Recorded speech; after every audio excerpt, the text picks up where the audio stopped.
Hello, मेरा नाम राहुल है, राहुल शर्मा। तो पहली बार कुछ टाइम पास के लिए कुछ लिखा है। आई होप आप लोगों को अच्छा लगेगा। इसका टाइटल है एक लड़की थी। आइए शुरू करते हैं। आज मेरे कॉलेज का आखिरी दिन था, लेकिन पता नहीं क्यों आज कॉलेज के दिनों की नहीं अपने स्कूल की एक लड़की की याद आ रही है। मैं जब स्कूल में था तो एक शैतान सा बच्चा था जो कभी कभी पढ़ भी लिया करता था। ये बात क्लास 9 की है। हमारे क्लास में एक नई लड़की आई थी। वो इतनी सुंदर थी कि हर कोई उसे दोस्ती करना चाहता था। उनमें से मैं भी एक था। नॉर्मली मैं लड़कियों से इतनी दोस्ती करना की इच्छा नहीं रखता, पर वो लड़की अलग थी। मुझे वो पल आज भी मुँह ज़ुबानी याद है कि वो कितनी घबराई हुई थी। वो उसका मासूम सा चेहरा, वो उसकी खूबसूरत सी आँखें जो उसके चश्मों के नीचे छुपी हुई थी। हाँ, लड़कियाँ तो पहले भी देखी है, कोई हॉट होती तो कोई क्यूट लगती थी, पर ये पहली बार हुआ था कि कोई लड़की खूबसूरत लगी हो। वो पहली लड़की थी जिसे देखकर ऐसा लगा कि अगर इससे दोस्ती नहीं हुई तो ज़िंदगी झंड है। उस समय पता नहीं क्यों इतनी इच्छाओं के बाद भी उससे दोस्ती ढंग से नहीं कर पा रहे थे। न जाने क्यों उसके पास जाने में एक अलग सा डर था इस बेखौफ दिल में। हाँ, बात तो होती थी हमारे बीच में, लेकिन बस इतनी कि एक दूसरे के कामों में काम आ सके। क्लास के उन सिंपल से हाय और हेलो के अलावा हमारे पास एक दूसरे का फ़ोन नंबर भी नहीं था। मैंने जुगाड़ लगाकर किसी तरह उसका फ़ोन नंबर निकलवा तो लिया था, पर कभी उससे फ़ोन करने की हिम्मत नहीं हुई।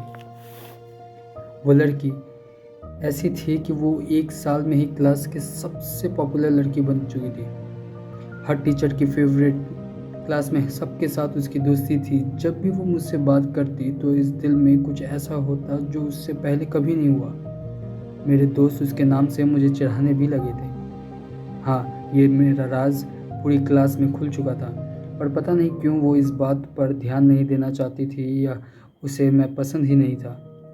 इस चिंता में जो मैं थोड़ा बहुत कभी कभी पढ़ भी लिया करता था, वो भी बंद हो चुका था। मेरा पूरा ध्यान उसी एक लड़की पे जा चुका था। पता नहीं क्यों, कैसे। जो लड़का कभी किसी सब्जेक्ट में फ़ेल नहीं हुआ, 10 के हाफ ईयर एग्ज़ाम में 3 सब्जेक्ट में फ़ेल हो चुका था। मैं क्लास में एक कोने में उदास सा बैठा ये सोच ही रहा था कि कैसे ये हो गया। तब वो पहली बार मेरे पास आई और कुछ ऐसा कहा जो आज तक मुँह जुबानी याद है, क्योंकि वो पहली बार था वो मेरे पास बिना किसी काम के आई हो। उसने कहा था, राहुल, तुम परेशान मत हो, ऐसा होता है, मैं तुम्हारे साथ हूँ। इस बार बोर्ड्स का एग्ज़ाम है और मैं नहीं चाहती कि मेरा दोस्त पीछे रह जाए। वो सुन के ऐसा लगा था कि रेगिस्तान में भटकते हुए मुसाफिर को सहारा मिल गया हो। कुछ ऐसा लगा इस दिल में जिसे महसूस करके सारी टेंशन्स और सारी परेशानी दूर हो गई हो। वो पहली बार था वो बिना किसी काम के मेरे पास आई हो। तो फ़िलहाल तो यहीं तक है। आई होप आप लोगों को अच्छा लगा होगा। लाइक करने का तो नहीं, प्लीज़ आप लोग सुन लिए होंगे तो उसके लिए थैंक यू। लाइक तो बहुत दूर की बात है, सुने होंगे तो वो बहुत अच्छा है। चलिए, नेक्स्ट पार्ट्स में जल्दी मिलेंगे।